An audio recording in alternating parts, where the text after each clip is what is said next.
আসসালামু আলাইকুম। 10 মিনিট মাদ্রাসায় আপনাকে স্বাগতম। লাইলাতুল কদরের রাতে যে 5টি কাজ যথেষ্ট হবে। 1. কোরআন অধ্যয়ন। এ রাতে পবিত্র কোরআন নাজিল হয়েছে। মানবজাতির এ বিরাট নিয়ামতের কারণেই এ রাতের এত মর্যাদা ও ফজিলত।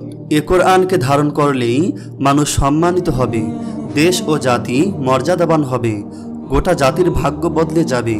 কাজেই এরাতে অর্থ বুঝে কোরআন পড়তে হবে। কোরআনের শিক্ষাকে ব্যক্তি ও সমাজ জীবনে প্রতিষ্ঠার শপথ গ্রহণ করতে হবে।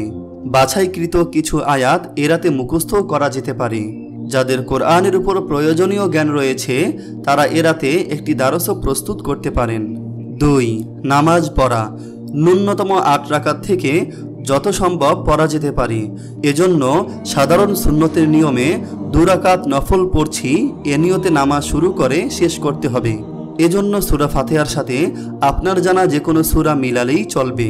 বাজারে প্রচলিত কিছু বইতে 33 বার সূরা আল কদর, 33 বার ইখলাস ইত্যাদি উল্লেখ করে অহেতুক জটিলতা সৃষ্টি করা হয়েছে। এছাড়া সালাতুত তওবা, সালাতুল হাজত, সালাতুত তাসবিহ নামাজও আপনি পড়তে পারেন। এগুলোর নিয়ম আপনি মাসলার বইগুলোতে পাবেন। রাতের শেষ ভাগে কমপক্ষে 8 রাকাত তাহাজ্জুদ পড়ার চেষ্টা আমরা অবশ্যই করব, কারণ এ নামাজ সর্বশ্রেষ্ঠ নফল নামাজ। আর রাতের এ অংশে দোয়া কবুল হয়। নফল নামাজের সংখ্যার হিসেবের চেয়ে নামাজের গুণগত মানের দিকে আমাদের বেশি লক্ষ্য রাখতে হবে। 3. জিকির ও দোয়া। হাদিসে যে দোয়া ও জিকিরের অধিক ফজিলতের কথা বলা হয়েছে সেগুলো থেকে কয়েকটি নির্বাচিত করে অর্থ বুঝে বারবার পড়া যেতে পারে। ইস্তিগফার, ক্ষমা প্রার্থনা ও দুরুদ আল্লাহর কাছে খুবই প্রিয়। কমপক্ষে 100 বার ইস্তিগফার ও 100 বার দুরুদ পড়া যেতে পারে। হযরত আয়েশা রাদিয়াল্লাহু তাআলা আনহা বলেন, আমি রাসূল সাল্লাল্লাহু আলাইহি ওয়াসাল্লামকে বললাম, ইয়া রাসূলুল্লাহ, যদি কোনো প্রকারে আমি জানতে পারি রাতটি লাইলাতুল কদর তাহলে কি দোয়া করব? জবাবে নবী করিম সাল্লাল্লাহু আলাইহি ওয়াসাল্লাম বলেন, এ দোয়া পড়বে, আল্লাহুম্মা ইন্নাকা আফুউন তুহিব্বুল আফওয়া ফাআফু আন্নী। অর্থাৎ, হে আল্লাহ, তুমি বড়ই মাফ করনেওয়ালা এবং বড়ই অনুগ্রহশীল, মাফ করে দেওয়াই তুমি পছন্দ করো, অতএব তুমি আমাকে ক্ষমা করে দাও। 4. আত্মসমালোচনা করা। আত্মসমালোচনা অর্থ আত্মবিচার, অর্থাৎ আপনি নিজেই নিজের পর্যালোচনা করুন।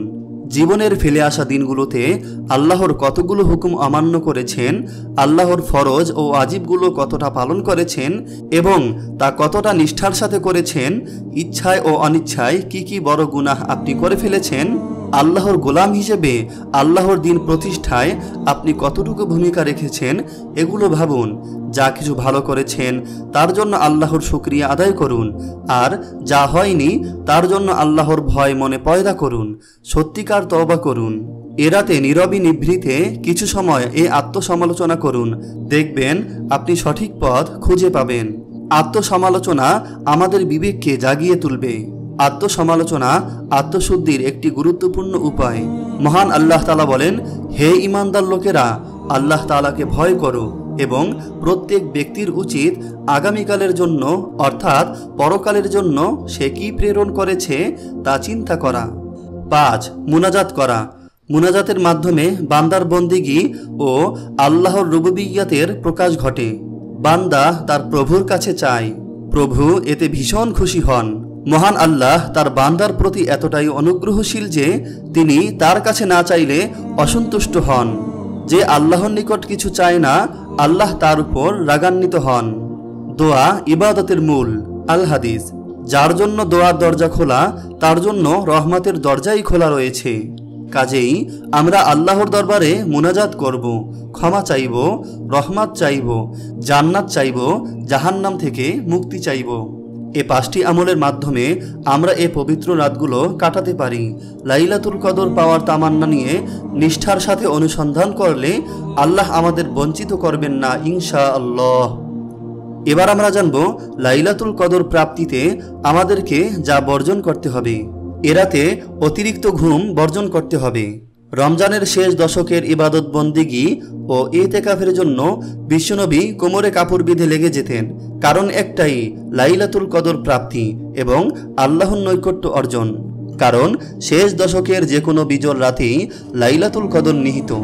সুতরাং রাত জেগে নামাজ, কোরআন তেলাওয়াত, হাদিস অধ্যয়ন, জিকির আজগারে নির্ঘুম রাত কাটানোই লক্ষ্য। এজন্য লাইলাতুল কদরের রাতে অতিরিক্ত না ঘুমিয়ে ইবাদত বন্দিগি করা। হাদিসে এসেছে, যে ব্যক্তি লাইলাতুল কদরে ঈমান এবং সওয়াবের আশায় ইবাদতের জন্য আল্লাহর দরবারে দাঁড়াবে, তার অতীতের সমস্ত গুনাহ ক্ষমা করা হবে। এ রাতে অধিক ভোজন ত্যাগ করা। রাত জেগে ইবাদত বন্দিগি করতে সুস্থ সবল দেহ ও মন প্রয়োজন। তাই মাত্রাতিরিক্ত খাবার খেয়ে লাইলাতুল কদরের ফজিলত ও তাৎপর্য থেকে বঞ্চিত না হওয়াই মুমিন বান্দার কাজ।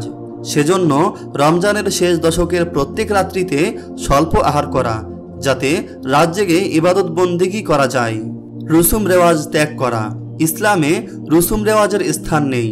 সুনির্দিষ্ট তথ্য নির্ভর জীবন ব্যবস্থা কোরআনে আল্লাহ তাআলা ঘোষণা করেছেন, হাজার মাসের চেয়েও শ্রেষ্ঠ এ রাত। সুতরাং কল্পনা নির্ভর না হয়ে রাসূল সাল্লাল্লাহু আলাইহি ওয়াসাল্লামের নির্দেশিত পথে রমজানের শেষ দশকের বিজল রাতে লাইলাতুল কদর তালাশ করা, শুধু 27 রজনীকে লাইলাতুল কদর মনে না করা। এছাড়াও অনেকেই সওয়াবের কাজ মনে করে মাজারে মাজারে মোমবাতি আগরবাতি বিতরণ, ঢোল বাদ্যবাজনা সহ অনিসলামিক কাজে ব্যস্ত হয়ে পড়ে, যা থেকে বিরত থাকা আবশ্যক। আল্লাহ তাআলা সমস্ত মুসলিম ভাই বোনদেরকে শবে কদর নসিব করুক, আমিন। আপনি যদি এরকম ভিডিও আরও পেতে চান, তাহলে এই চ্যানেলটি সাবস্ক্রাইব করে পাশে রাখা বেল আইকনটি অন করে দিন।